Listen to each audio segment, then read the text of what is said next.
Big boss season 8 హౌస్‌లోకి X కంటెస్టెంట్స్‌గా Manas మరియు ప్రియాంక వచ్చేసారు. టికెట్ టు ఫినాలే టాస్క్‌లైతే మొదలయ్యాయి. ఇక హౌస్‌లో 2 టాస్క్‌లు జరగనున్నాయి. మొదటి టాస్క్‌లో భాగంగా సుడుకో టాస్క్ అయితే జరుగుతుంది. ఈ టాస్క్‌లో నబీల్ మరియు అవినాష్‌కి గొడవ జరుగుతుంది. అలానే టాస్క్‌లో ఎవరు కరెక్ట్‌గా పర్ఫార్మ్ చేయకపోవడంతో బిగ్ బాస్ వీళ్ళకు కొన్ని సజెషన్స్ కూడా ఇస్తారు. ఇక ఆ తరువాత అవినాష్ సక్సెస్‌ఫుల్‌గా చేయడంతో అవినాష్ విజయాన్ని సొంతం చేసుకుంటాడు. ఇక సెకండ్ టాస్క్‌లో భాగంగా క్రికెట్ టాస్క్ జరగబోతుంది. ఈ టాస్క్‌లో కూడా అవినాషే విజయాన్ని సొంతం చేసుకుంటాడు. ఇక నబీల్‌కి బ్లాక్ బ్యాడ్జ్ అన్నది ఇవ్వడంతో Nabeel ticket to finale race నుండి అయితే తప్పుకుంటాడు. ఇక ప్రస్తుతం నబీల్ అలానే విష్ణుప్రియ ఈ రేస్ నుండి తప్పుకోగా అవినాష్ మరియు రోహిణి టికెట్ టు ఫినాలే కంటెండర్స్‌గా సెలెక్ట్ అయ్యారు.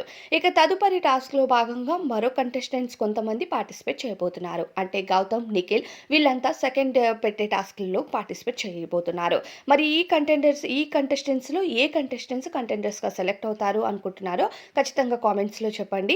అయితే ఇప్పటి వరకు రోహిణి మరియు అవినాష్ అయితే కంటెండర్స్‌గా సెలెక్ట్ అయ్యారు. వైల్డ్ కార్డ్స్ ఇచ్చి పడేస్తున్నారని చెప్పాలి మరి. ఏం జరుగుతుంది?